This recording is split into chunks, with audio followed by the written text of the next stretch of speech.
Hey, what's up guys? Today I'll show you a horror series, Cabinet of Curiosities, The Viewing. Spoilers ahead, watch out and take care.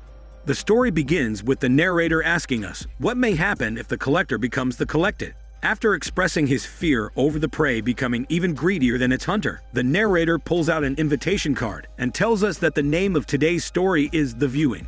Now we see the same invitation card lying on a desk. A woman reads it out loud to tell us that the billionaire host named Lionel has kept a viewing party at his sandpiper house. Now we shift to a panicked female scientist driving her car with chaotic synth music playing in the background. She eventually reaches her destination and meets a group of people. They include a bearded writer, a hairy musician, and a tantric psychic who has extrasensory perception. The group doesn't seem to understand why they've been invited to this spot and can only establish that they've all been on late-night TV shows. Now, a security guard shows up and asks everyone to hop inside his van so that they can be taken to Lionel's sandpiper house. On their way, Writer asks for a smoke, while Psychic asks Scientist about what she does for a living. She says that she's an astrophysicist, but Psychic says that she should follow her zodiac sign more than science. The guard doesn't like Psychic's bullshit, so he asks the group to keep their smelly mouth shut, and then he turns on the audio program. It's just scary synth music, but the group has no other choice but to listen to it, because that's what Lionel has instructed. Then, we see a boss lady appearing in front of Lionel. She opens up her bag and asks Lionel if he would like it softer, brighter, or cleaner. He simply smiles and says that he wants to be surprised. The boss lady then whips out her needles and proceeds to give Lionel a dose of psychedelic heaven on earth. Later, the guard and the group reach the sandpiper house, which opens up in grand fashion. Scientist is visibly amazed to see the flowers on display, and then Psychic compliments the music playing in the car. However, Writer isn't surprised because Psychic would naturally love vibrating crystal music. Now, the group is led to a rather vibrant room where Boss Lady is chilling by herself on the couch. Then, the guard tells each of the group members to sit next to their favorite drink. To their surprise, all their favorite drinks have been laid out in front of them, including musicians' favorite tea and cigarettes. Psychic says that this is a sign for musician to continue smoking, but he gets cut off when Lionel's voice tells the group to make themselves at home. Psychic and Writer get into a brief war of words where they ridicule each other's achievements and abilities.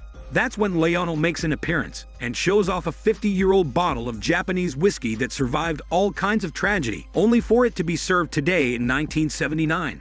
A fancy sequence follows, where everyone is poured a drink, but Writer comments that he and the other invitees might find themselves naked in a ditch after this. After sipping on the whiskey, Lionel tells Writer that he's going to help him achieve his best writing potential, which he seems to have lost.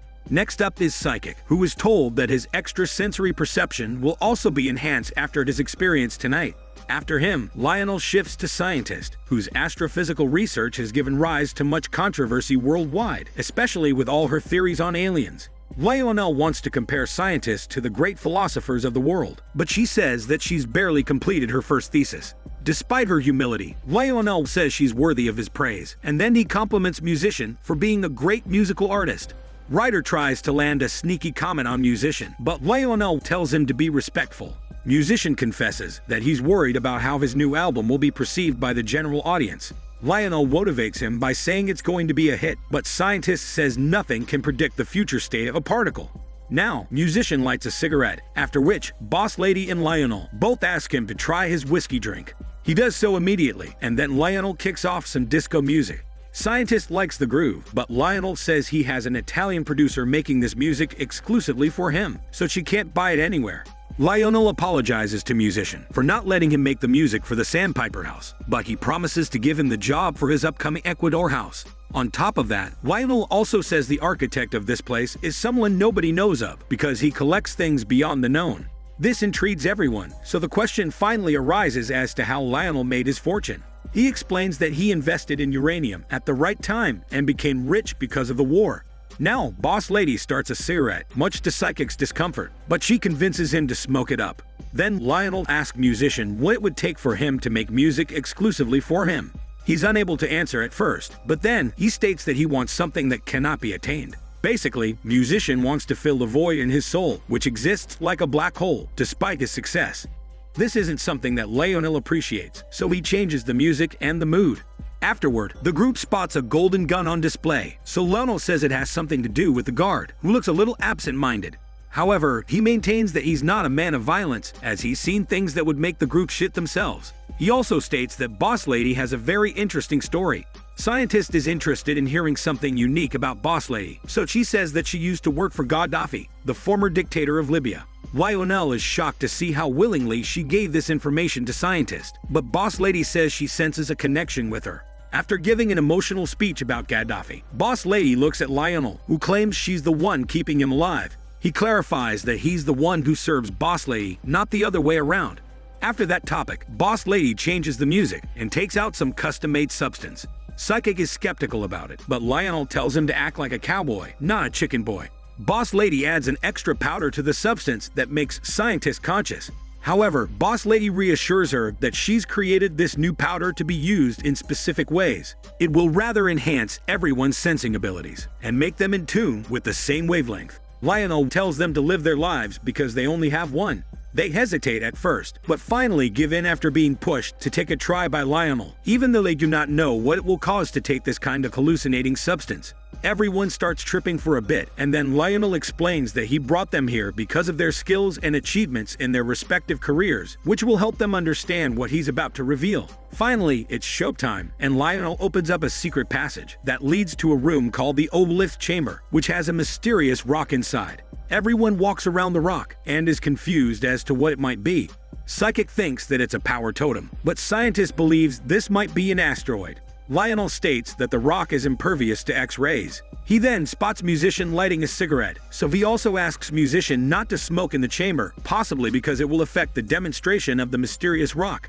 After further observation, Scientist is shocked to learn that carbon dating is also ineffective against the rock, while Psychic says that he can feel tremendous energy from it. However, Ryder gives his beardy comment, saying this is just a normal rock, but nothing special. Musician can't control himself and lights up a cigarette, much to Lionel's disappointment, possibly because he totally ruined the mysterious atmosphere. Despite the warnings, Musician blows smoke into the rock, and it abruptly absorbs the smoke like a living organ, much to everyone's shock. What's more, the rock gets triggered and starts to emit a strange glow that seems beautiful at first, but is followed by a deafening screech. Everyone suffers from the noise, and then the rock breaks down. It then gives birth to a demonic entity with horns that puts everyone in a state of trance. This becomes a bit too much for the sensitive Psychic, causing him to drop dead to the ground, and even Ryder gets probed by the demonic entity, after which his head and beard explode into ashes in front of the others. This sudden horror sends chilling hormones down Musician and Scientist's spines, so they pound at the door, begging to be let out in a chicken voice. In the middle of this, Boss Lady tries to feel a demonic entity, trying to calm the raging monster down using her muscles, but it melts her bossy body and smelly parts right away in a painful sequence. The guard opens the door, allowing the survivors to escape, while the demonic entity melts and starts to absorb Lionel's body. Now Lionel turns into a demon, so the guard pulls out the golden machine gun and tries to kill him. However, it's of no use as Demon Lionel resists the bullets with its bulletproof muscles. It then kills the annoying guard with a lightning blast, frying his body to a crisp. Meanwhile, Scientist and Musician manage to escape the Sandpiper house after a hectic sequence where they manage to drive away in a sports car. However, Demon Lionel manages to find a sewer and he makes his way through it. The movie ends with Demon Lionel entering the city area, with his powers affecting the electricity around him, indicating a coming doomsday of human civilization, caused by humans' never-satisfied desires and curiosity. This is Daniel CC Movie Channel. Stay safe and enjoy your day.